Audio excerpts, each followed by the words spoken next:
On this episode of the Stock Market Playbook, we have Alex Morris, the author of Buffett and Munger Unscripted.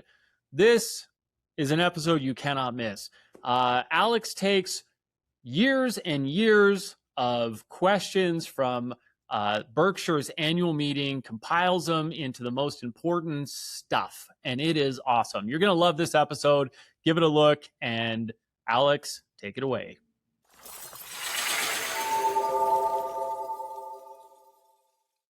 Alex, thanks for joining us on the podcast today. We are, I would say, more than excited to have you. This is going to be a great interview. I'm super looking forward to it. Excited as well. Thank you for having me. Absolutely. I think we have so much to cover.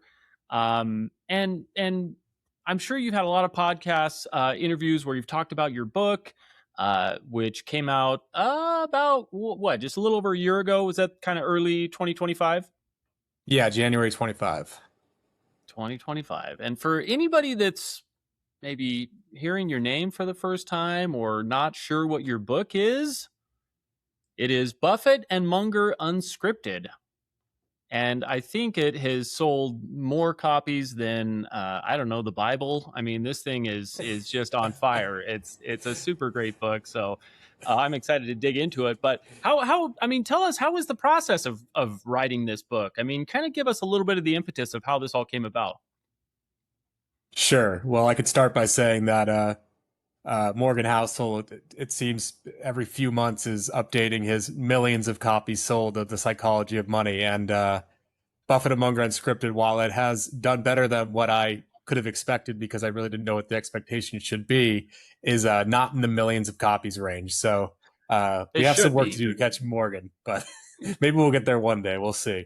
The process of writing it, I mean, this really goes back to my original interest in investing effectively. When I went to college in the mid 2000s, first I went to college for building construction because my dad's a plumber. And over time I decided I want to go down a different road.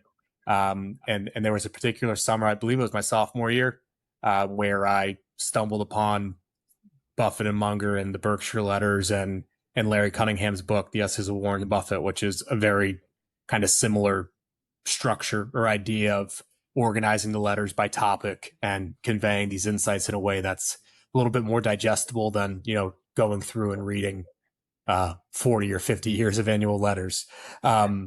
So fast forward to, I believe it was 2018, when in collaboration with CNBC, Berkshire released the annual meeting videos back to 1994. So right from the jump, I saw, okay, there's something to do here. Then I had to slowly over time convince myself that I'm going to be the person to do this.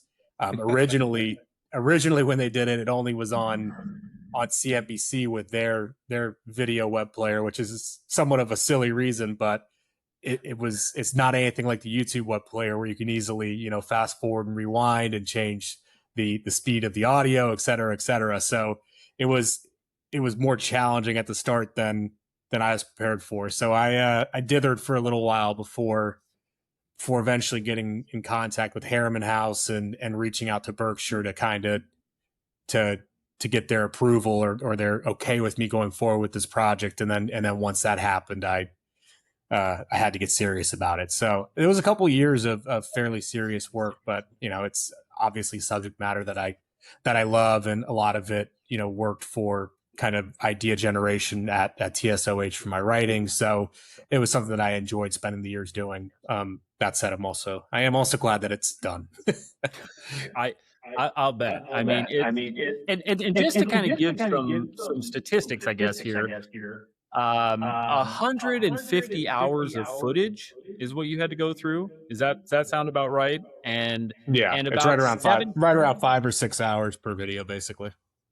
Woo. And you, so just to kind of give everyone a little bit of framework here. So these are specifically the Berkshire annual shareholder meetings, right? And Correct. So, and this is where this is the the annual event, right? Where the whole planet descends on Omaha, Nebraska, and they come and they ask their questions, and Buffett's drinking a cherry Coke, and, and they're just rolling around.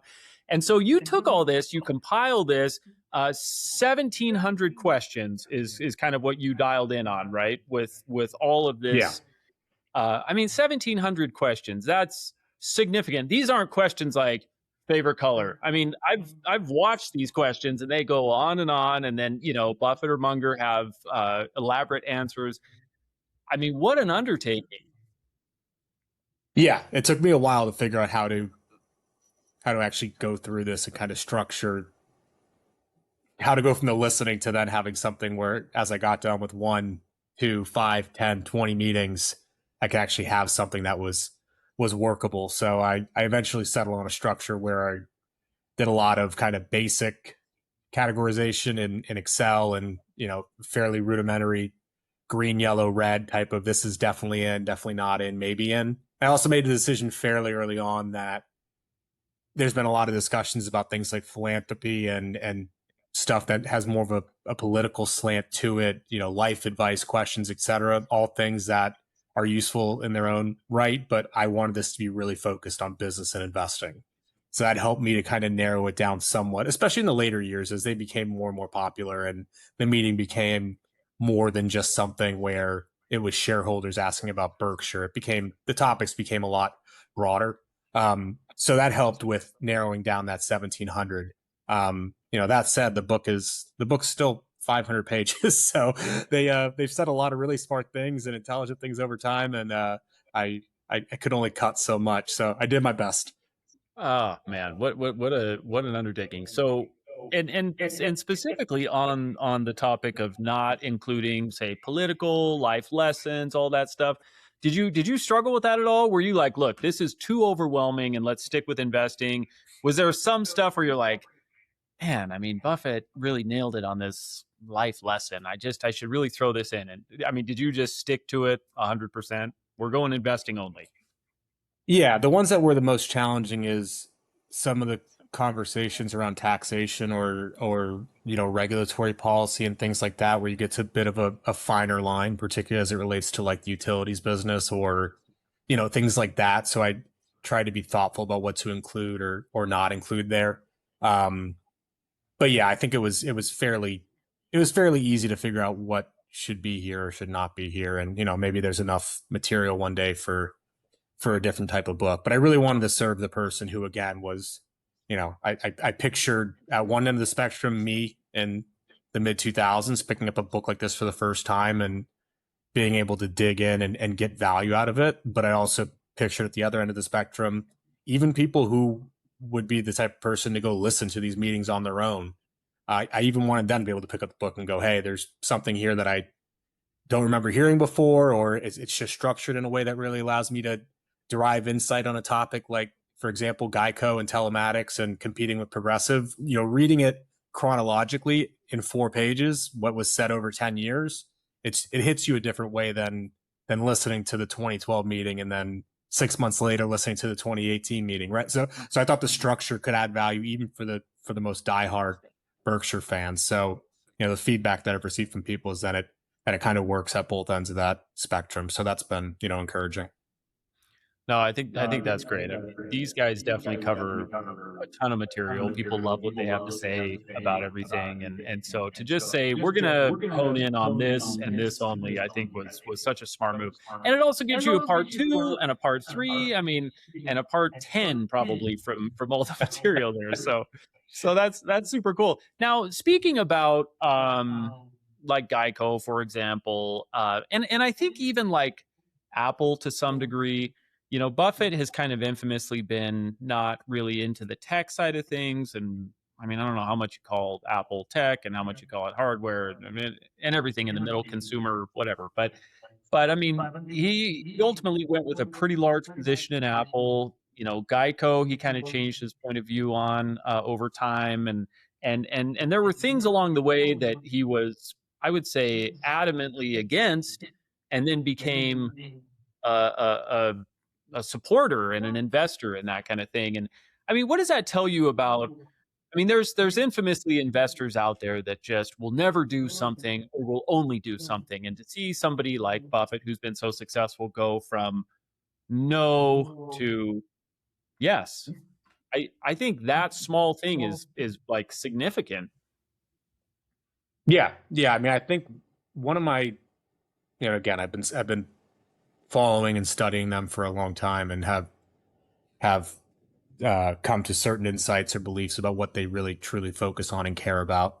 And working on the book has reinforces even more. I really think his investment philosophy comes down to a combination of predictability in the business, and buying at a price where he thinks it makes sense relative to those economics. And his views on growth are mixed at best. And that valuation and control or clear understanding of what the capital allocation priorities are going to be is where I think a lot of his focus has really been. And I think that applies to Apple in a very significant way. And to your point on him not viewing it as a tech company, he views it as a consumer company that has a lot higher level of certainty than you probably typically attribute to a tech company. But that throughput is evident in equity investments like Apple, IBM fits that description, PetroChina fits that description. It's also very true for the wholly owned businesses over time. So I think that's kind of the main focus as I see it. And then any companies or industries is kind of subject to the change, or is subject to, looked at in a different light as time goes on to see if it then meets that kind of first core test. So that's kind of how I think they look at the starting principles of what is a potential candidate for investment. And then the answer to those questions can be different over time. It is super interesting. I mean, I know in the book, and obviously any of us that have watched Buffett, and he, I mean, two things kind of come up in my brain. Is number one, Buffett and Munger are kind of known, obviously, for the success they've had and all that, but they're known as kind of these almost like simple lessons to live by, like simple principles, right? Like, I mean, I think it's Buffett that says, if you find yourself in a hole, stop digging, right? And he has so many of those, and Munger has so many of those. And so, it's so interesting how they kind of personify, under the surface, there's like this crazy amount of intelligence that they operate from. And then they kind of distill it down to, look, use some common sense here. Can you explain a company? I mean, it kind of reminds me of like a Peter Lynch, for example, that I think it was Peter Lynch that would say, if you can't explain why you like this company or what this company does in a few seconds, you have no idea what you're doing, right? And I Right. think, Buffett and Munger kind of operated in that way of be smart, use some common sense, buy companies you understand, and hang on to them. But that's, I think that can almost sometimes be a little bit mistaken for, are like, did they really know what they were doing? Obviously, they made billions, so they must have. But I think it's very interesting that they didn't try to go and their goal wasn't to show people how smart they were. It was to take their intelligence and kind of say, it really can be simplified. I mean, I don't know. What did you see? Did you get that kind of impression there? Yes, I think a lot of the ideas are, I mean, I think it's why what they say resonates so broadly, because it's both it's both easily digestible and straightforward and understandable for, I mean, just about anybody. And then the application and what those insights then mean in terms of your actions is where it becomes really difficult to apply, or requires a lot of thought. And obviously their outcomes over time help too. If you're really, really good at doing it, people pay attention, right? But I think about things like, Charlie's been very focused, or was always very focused on a topic like opportunity cost, and thinking about what that means in terms of managing money, or running a portfolio. And you know I'm wearing a Nike shirt, so this comes to mind. But like a stock like Nike, it's going down a lot, and people, is this a buy? Is it not a buy? What should I do with this? And I just think a lot of times that you miss a lot of the questions where, is Nike a buy? said in a different way is, what am I going to sell to buy Nike shares? And just that type of thinking is where, again, it's a pretty straightforward idea, but it's not the way that a lot of people, I think, typically frame their investment decisions and how they think about the investment process. And as you start asking questions like that, I think you then go back to, what exactly is my objective and what is my overarching investment philosophy, and how do I apply that in a way that I think is intelligent? When you start asking those type of questions, I think you then get to a different place from, is XYZ a buy at this price, to a more thoughtful and complete way of assessing opportunities. Which is, again, like, so it's a straightforward idea, but when you truly understand what they're saying and the way that they're explaining what they've chosen to do, I think there's really meaningful insights there, even though it's not particularly complex ideas. I think that's a super interesting point because, a lot of guests that we've had on here on the podcast, focus on one very specific thing and have a ton of success from that thing they focus on, right? And Buffett and Munger in their own right, I mean, maybe they have a more holistic picture, but they're kind of focused on their thing. And I think it's interesting how, understanding maybe some of the really important areas and then putting all your time and energy into that is amazing. I mean, because it can be overwhelming, right? Do I have to know everything about this company to buy it, right? And do I have to know everything about the market to buy it? And I think Buffett and Munger had their key kind of pillars that they said are these things, understandable, repeatable, a moat, right? I mean, some of these kind of simple things that could really stand the test of time. And so I think that's super interesting. So on that One topic, second, you mentioned Peter Lynch a second ago. I just think it's relevant to this discussion. At one of the meetings, Warren basically said, I don't think I would be as successful if I tried to apply his approach to investing, and I don't think he'd be as successful if he tried to apply. Everybody has approaches that are uniquely suited to them for reasons. I mean, I think a lot of which are behavioral in terms of how you think about and your willingness to understand or, bear risk and what that means to you in managing a portfolio. And kind of as you just framed it, how much you need to know before you buy something. I mean, I think Stan Druckenmiller said in an interview fairly recently, he buys something and then he tries to figure out what the company is or what they do. That's a very different way of thinking about investing than I think a Warren Buffett approach or the way I think about it. But if you also listen to Stan Druckenmiller, how he then runs his process from there, and you look at his results, it's also very helpful to do. You can appreciate that there's some logic to the way that he's doing things, even if it's not the same as, the way that you or I might do it. Right. That is such an interesting point because, you and I were chatting a little bit kind of about, my strategy in my fund. And there's a lot of people that can do what I do, wouldn't have the same success, or maybe can't do what I do. And there's things and likewise, you have definitely seen, I'm sure, in your own investing. It's such a funny thing, the investing and the stock market. I mean, the fact that you can have two totally different approaches and have great results, right? Or two people could have the same approach and have different results. And it's such an interesting thing in that way, which I think is why the stock market keeps people's attention forever. I mean, Buffett just did he retire? Was it January of this year or December of 31st of last year or whatever? I mean, after like 60 years as CEO of Berkshire and essentially doing the same thing every day, right? I mean, he was infamous for saying, I go to the office and I read reports. And then eventually at some point we buy something, for 60 years he did that. But I think that dichotomy of so many ways to approach it, so many outcomes, so many everything, it's always a moving target. And I think that's why it's so interesting. Now on that topic, though, I looked at a chart recently, and certainly as there was a lot of talk of Buffett retiring, at the end of last year and so on. I pulled up a chart of a total return chart of Berkshire stock since going public, which was in the 1960s, I think, somewhere. Yeah, it's when they took control was in the mid 60s. Yeah, I believe that's correct. Took control, and I think they went public. They were public at that point. I don't know. I can't remember if they were already public or they took it public. But I mean, we have a chart back to the 1960s, and I compared that against the S&P, and I think the S&P was, has returned like 4,000% since the 1960s. And I'm sure you know the answer to this, but I looked at Berkshire stock, and I think it was like 40,000%.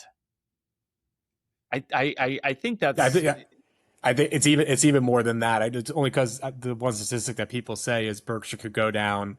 I believe it's 98% from where it's at currently, and Berkshire would still have outperformed during Warren's tenure.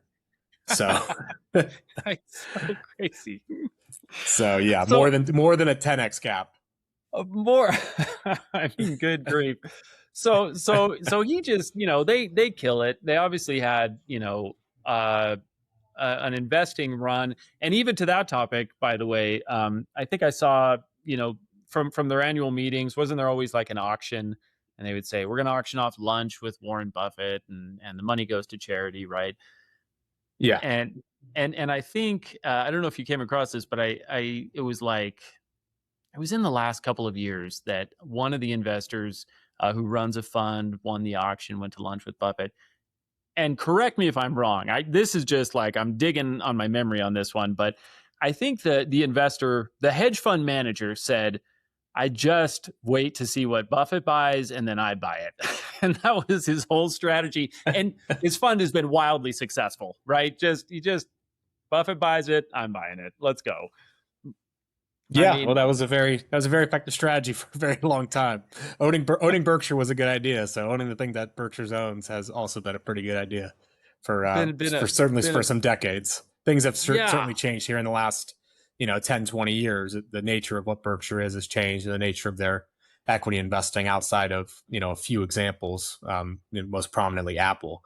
The nature of what they do has certainly shifted, but yeah, for a very long time that was not the worst strategy.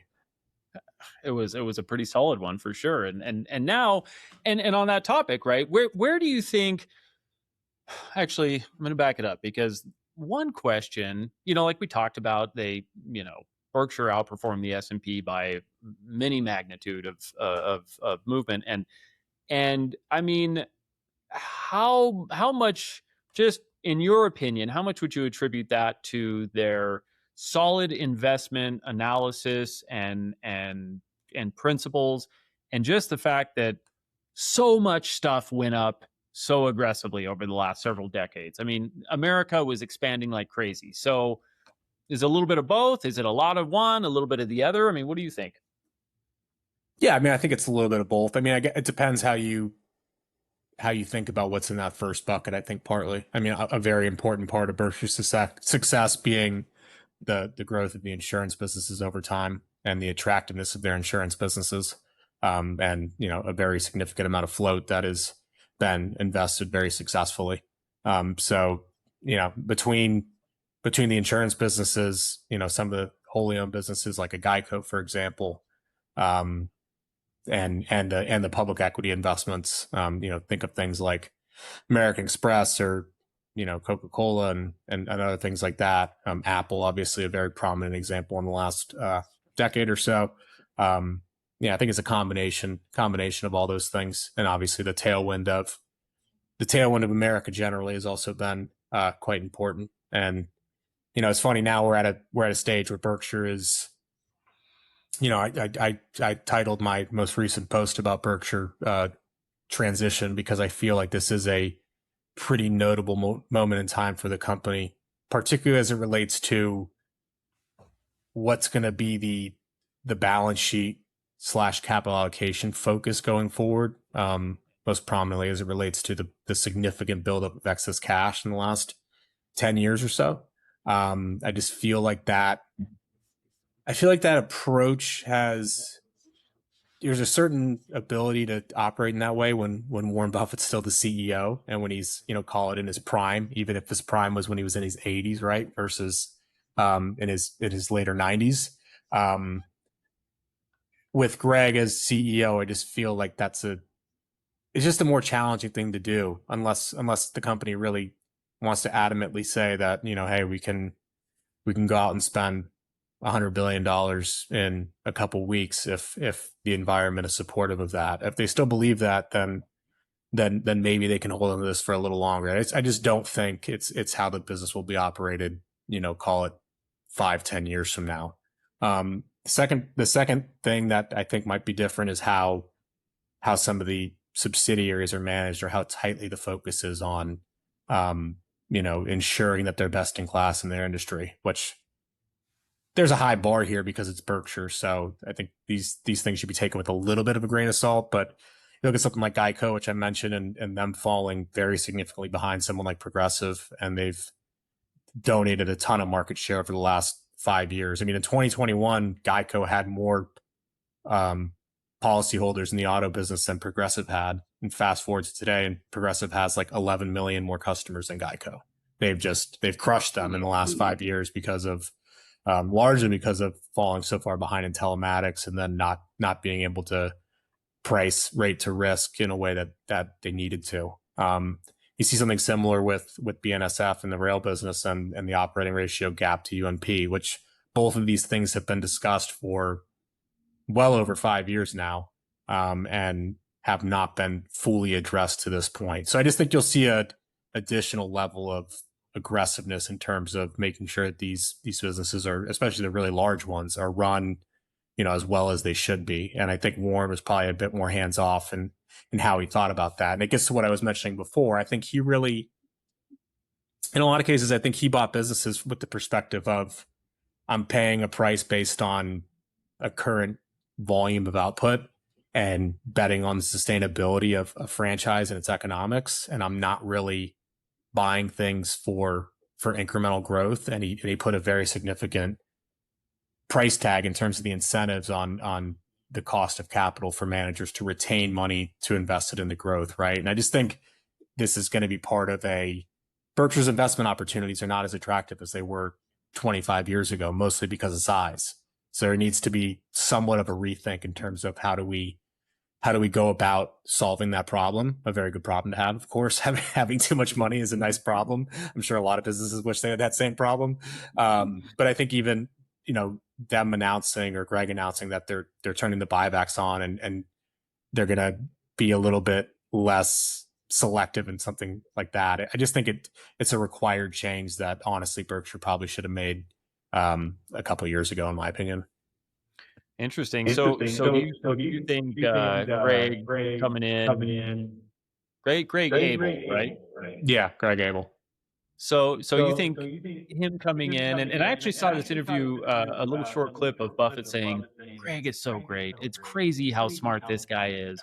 So do you think him coming in is kind of a necessary, for lack of a better word, maybe refresh of the company, an update, push into maybe some, I don't know, more modern kind of way of operating the business? Yeah. I think it's I think it's a good direction for them to be going in at this point in time. And again, the company's been saddled with this issue for a couple decades now of size, and it's only become worse. And I just think it requires a certain response that was probably a bit delayed in the last couple of years. That being said, it doesn't help that we've been in a market environment that for the most part has been up and to the right. And I think Warren has some general cautiousness on buying equities or businesses at a certain valuation, and wanting to be a bit more patient.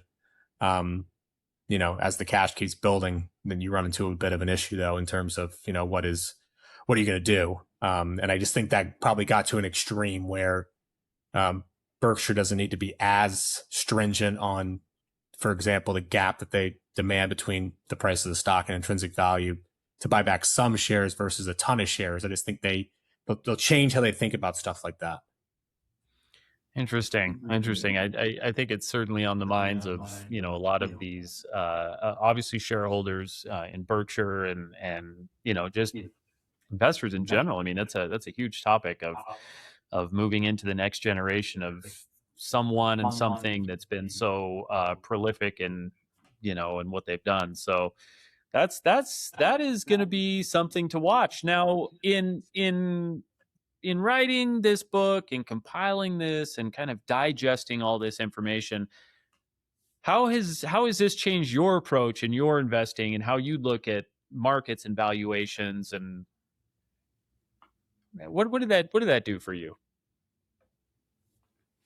Yeah, I think I've been on a, it's funny. On one hand, I'm still fairly young. I'm in my mid to, we guess we could start saying late 30s at some point. I can't say mid 30s for forever.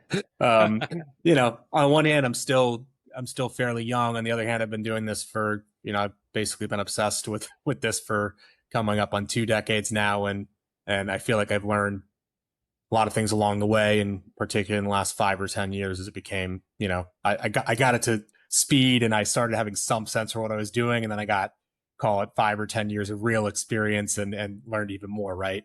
Um, and I think as time has gone on, I've developed a clearer investment philosophy, and again, I to the point of opportunity cost, I started to appreciate more the trade offs that I'm making in choosing a specific philosophy, thinking about this idea of being overly rigid and putting your head in the sand versus being sensibly structured, and a lot of thoughts about those types of things. And again, as I look at what Warren and Charlie have done over long periods of time, I think more than anything else, you just see a certain level of rationality and consistency, and conservatism in how they approach their affairs, that always ensured or nearly assured that the bad outcomes were manageable and the good outcomes were like kind of basically upside. And that's how I try to think about things myself as well, in terms of the companies, and how I'm approaching the investment in terms of position sizing and holding periods, et cetera. So it's a continued learning process, but I feel a lot more level headed, and understand what I'm doing in a way that, even 10 years ago was just still more of a learning process, and trying to still really build that foundation. Yeah, yeah.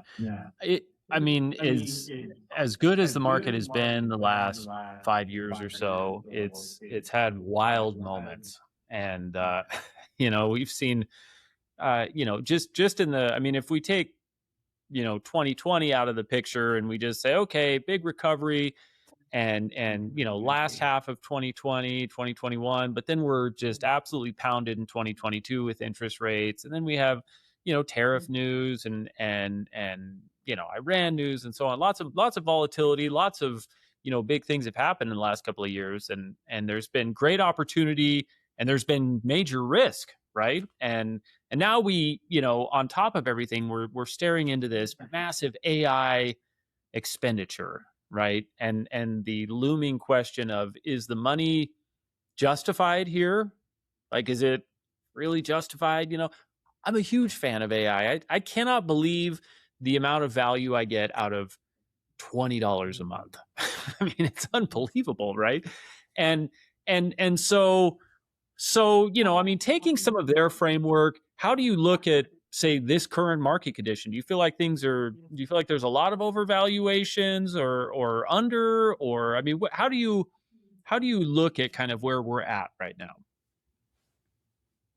Yeah, I guess it depends. It depends exactly where you're looking. I mean, to your point on really the direct AI trade or AI companies, for me, most prominently Microsoft, which is a company that I bought for the first time in early 2011, and has basically been one of my top positions for the past 15 years, in that Yeah.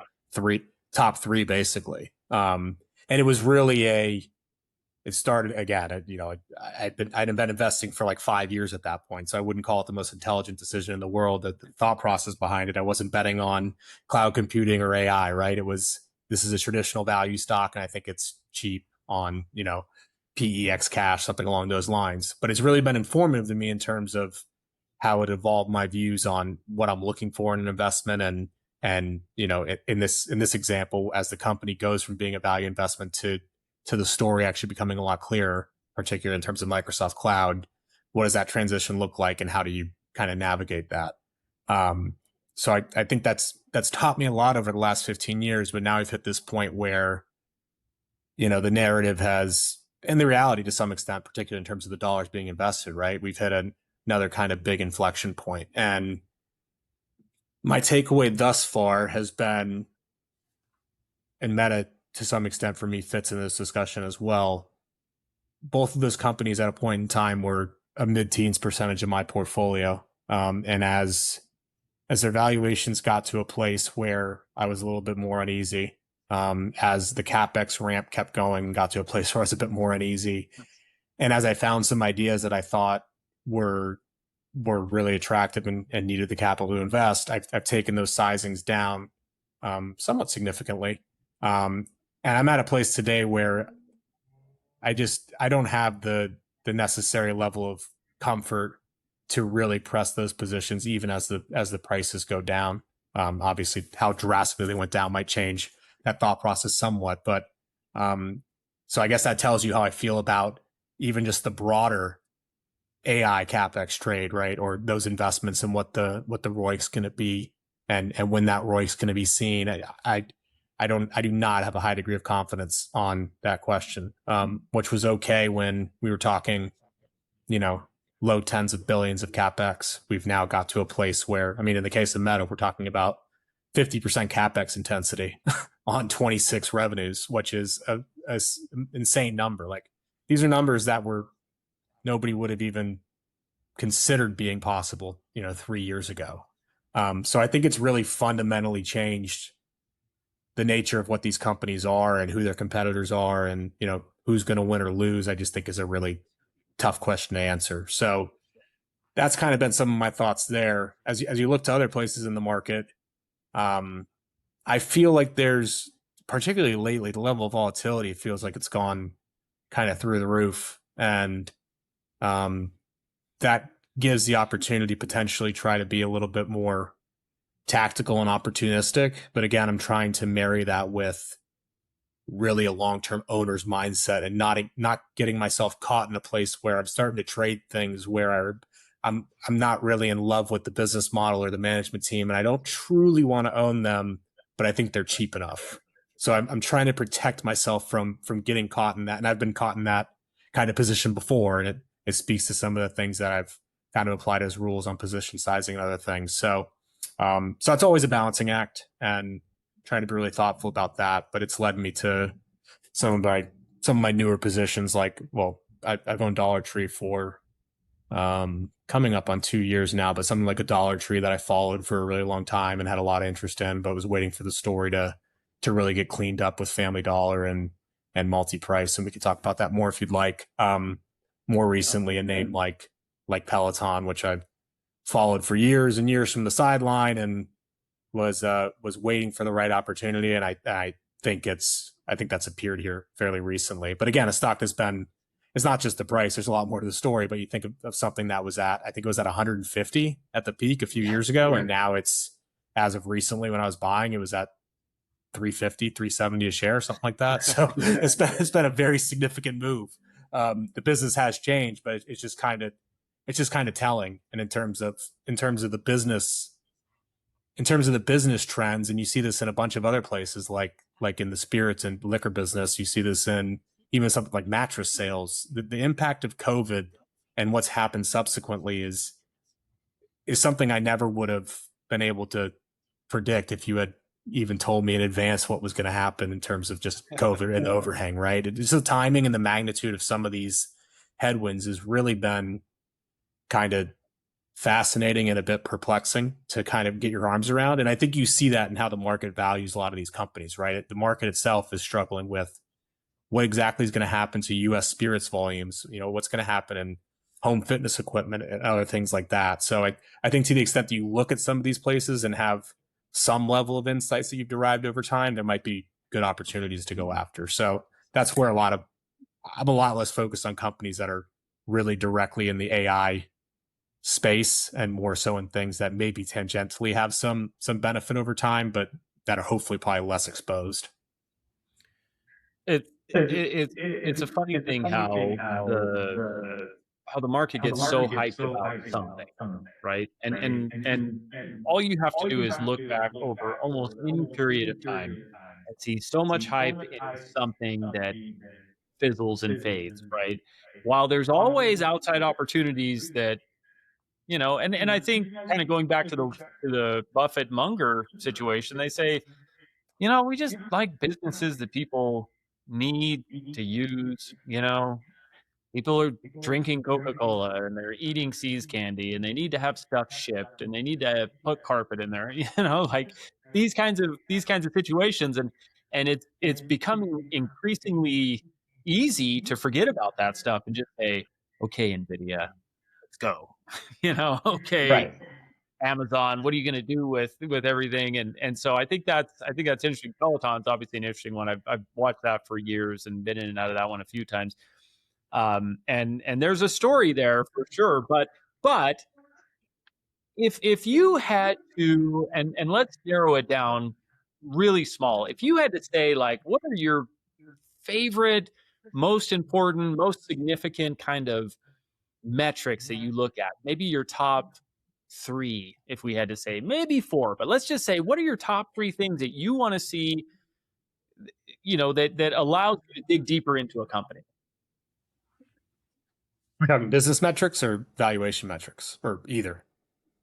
I would say either, like a combo, maybe. Yeah, I like to see, well, one for, let's say something like a Dollar Tree. I like to have a really strong sense for what are the unit economics and where are they trending and why are they up to that? Presumably or hopefully they're getting better. What is driving them getting better? How much of it is sustainable versus a one-time lift? And can I really, really get my arms around that? So really just the core unit economics of the business, right? Next major one is capital allocation, having a strong sense for management's alignment with my way of thinking about how to intelligently put capital to work. And that's one where, especially with something like insider activity and insider buying is we've seen it ramp up a bit more here lately, particularly as things have got a little bit dislocated, but something where generally speaking in corporate America, the the the activity is, really lackluster and underwhelming. Executives actually using their own money to go out and buy stock and be in alignment with shareholders is it's just not that common. I know in a lot of cases they get gifted the shares or they receive them as part of their compensation package, but just really amazes me how infrequently you see you know people going out and buying even $50,000 or $100,000 worth of stock when they're making millions of dollars a year, or in some cases, tens of billions of dollars a year. And I know they have a lot of restrictions in terms of how they can act, and there's probably a lot of legal considerations as well. But again, there's just so many examples where it's so incredibly infrequent that it's when you do see it happen, it's worth noting. So that's another one. In terms of valuation, again, trying to understand what is the actual normalized earnings power or cash flow of the business, and how susceptible is it to these huge swings in the underlying variables. Again, COVID's been a major kind of learning on that front, but just having a real strong sense for what I'm actually paying for. So again, all pretty straightforward stuff, but just clear signs that everything here is in alignment with what I'm looking for. I think that's great. Those are such good points. I mean, one stock that that's kind of, I would say, in somewhat of a category in a few different things of like a Peloton. I always keep an eye on Snap. I'm always watching Snap as their stock just craters. And I did a little deep dive recently, and I saw that the last 150 insider transactions were all selling. Yeah.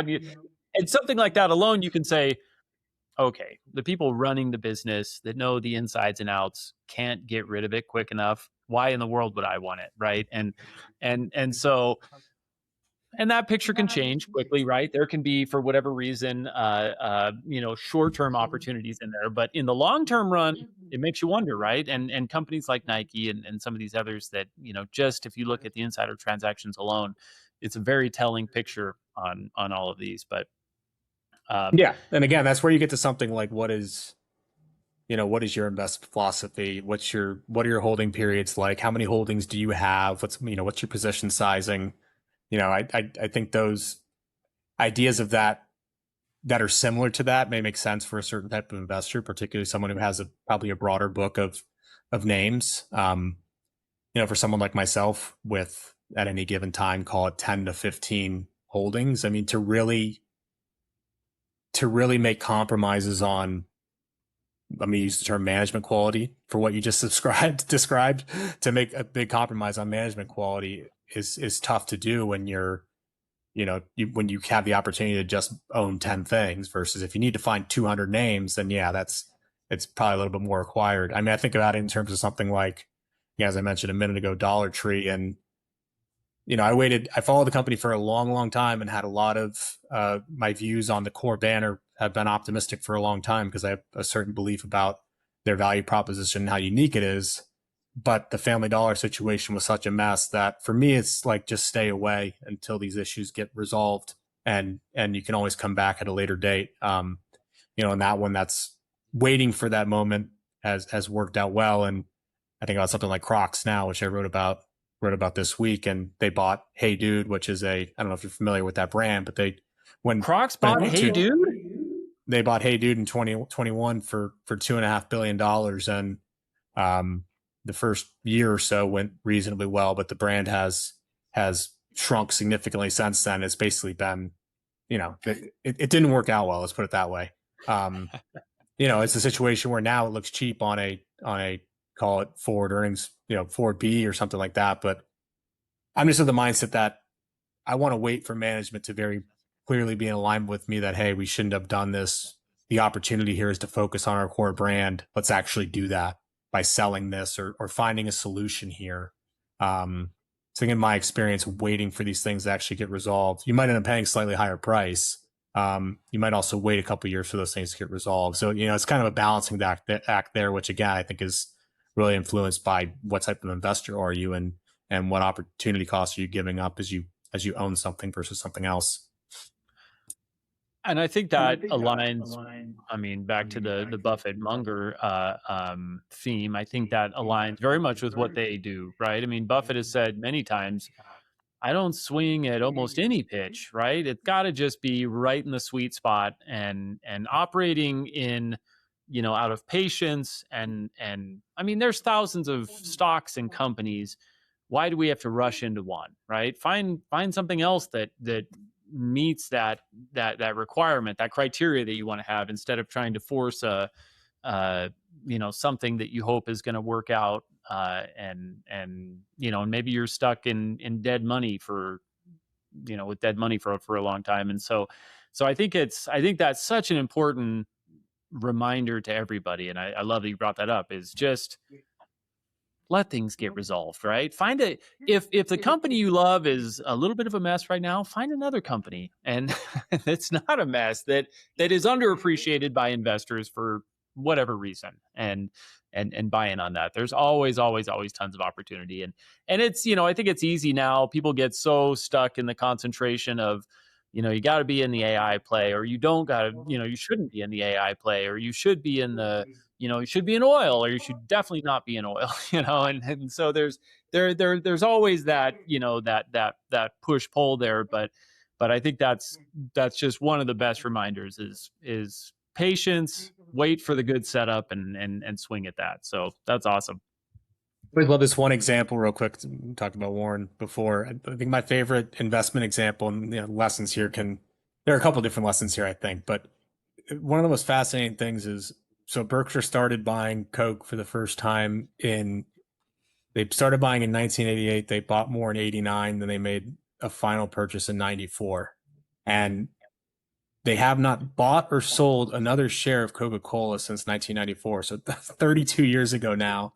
And this wasn't a 2% position in their portfolio. At points in time in the 90s, it was, I believe, 30% of their equity book. And I just think it's such a fascinating thought in terms of, obviously, very impressive long-term investment track record, something that a lot of us aspire to, anything close to that, the record that you and I were discussing previously. And then you look at an action like that is so different from how most people think about acting or managing an investment portfolio. And again, I just think it's an interesting thought exercise in terms of why would someone like that who appreciates the different opportunities over time with market volatility, et cetera, why would they act in that manner? It's just a really instructive example that I think you start thinking about, okay, obviously it's something like taxes and the cash flow situation that Berkshire had, et cetera. You start going down you start appreciating the things that influence investment decision making, and how that even applies to someone like Warren Buffett. I just think it's really really fascinating to think about things like that.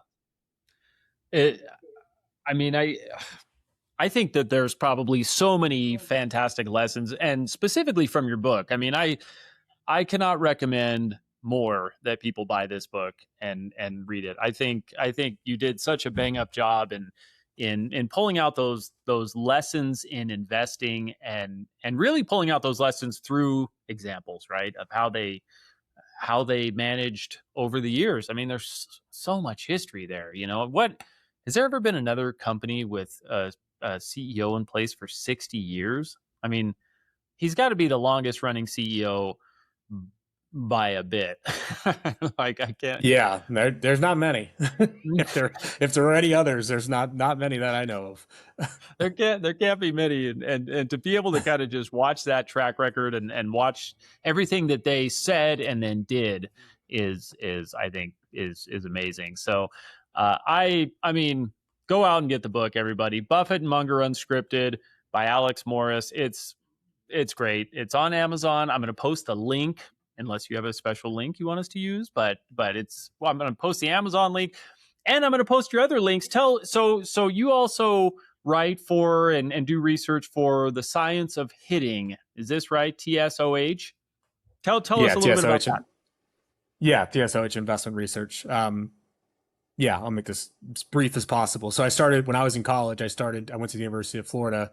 I started writing online to make some, a little bit of spending money and to try to get my name out there and to start to bolster my resume a little more.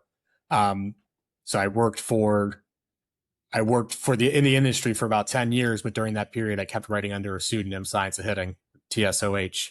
In 2021, I left the firm I was working for to launch an investment research service, TSOH Investment Research, where effectively I view myself as an outsourced analyst for both serious do-it-yourself investors, but also professional investors, other analysts, fund managers, et cetera.